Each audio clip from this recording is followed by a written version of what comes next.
My Hero Academia is, of course, one of the most popular and successful manga or anime in the world right now. Not only is it a consistently high-selling manga in Japan, but it is absolutely crushing American comic sales as well. This makes sense in many ways. Not only does My Hero Academia work amazing with typical Japanese battle shonen, as well as expanding on many classic tropes, but the many American comic inspirations within it, and references as well, taking place in the universe. It fits very well with the current American pop culture. With the Marvel Cinematic Universe dominating the box office, this proves that the Americans are interested in superheroes, and then it makes sense with basically the downfall of American comics, why My Academia is pretty much destroying them.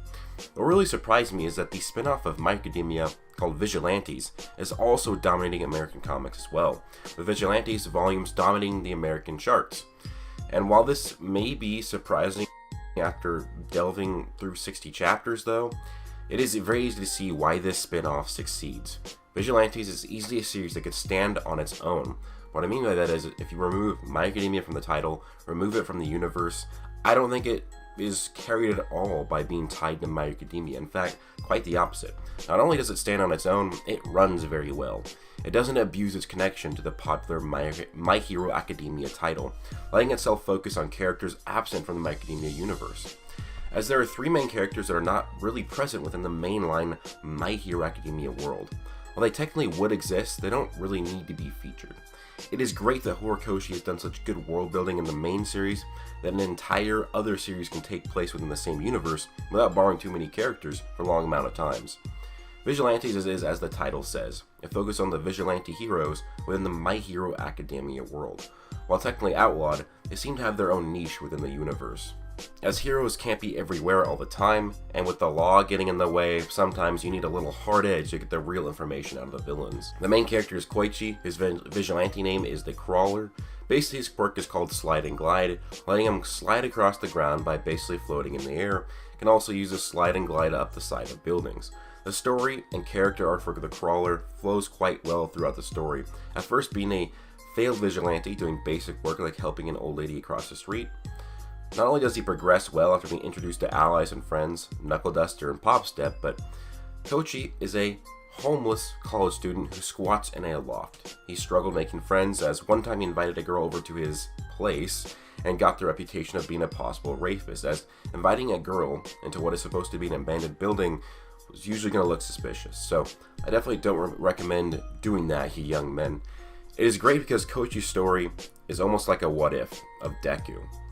I see the similarities between the two. Both are huge All Might fanboys. I mean, Koichi literally wears a All Might hoodie as his costume. Both wanted to be heroes.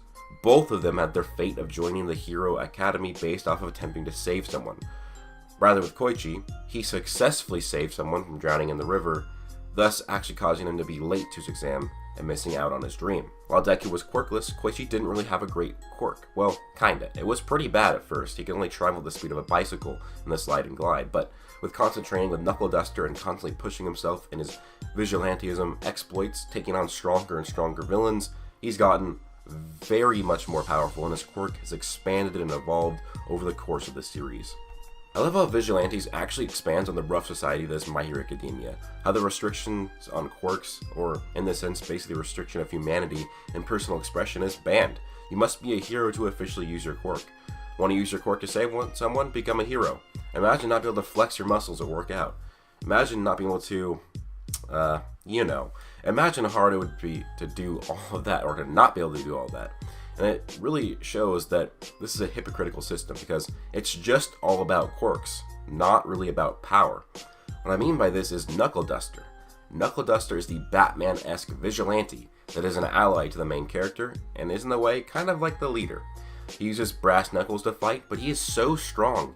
He can survive hits and take down people that have strength augmentation quirks, despite Knuckleduster himself being quirkless.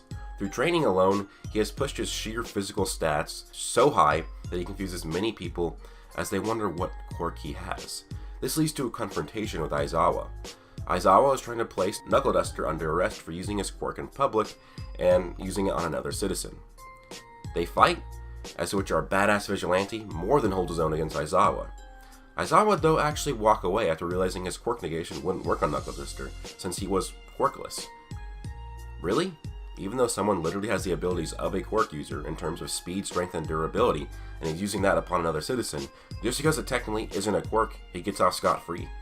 That shows the corruption of the system within My Academia, which is covered in length within the mainline series, but is even more expanded upon within the spin-off. While Vigilantes are technically illegal, the heroes don't really do much to the main cast to stop them.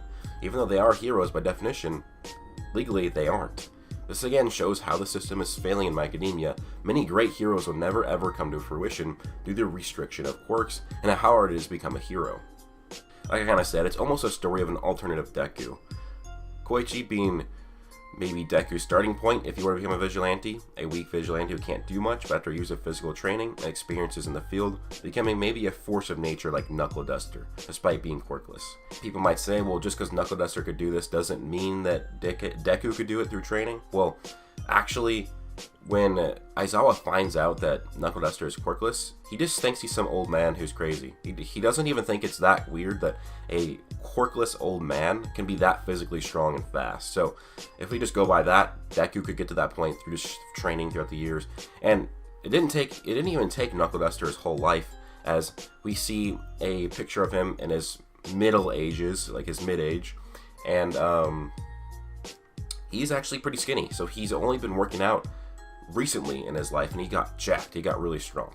Aizawa, I think, is great in the story, and the younger versions of the heroes, they have a perfect role, meaning that they are useful, but they're still very minor characters and really not that important to the story. And like I kind of said, they could be replaced with anybody, and the story would still work.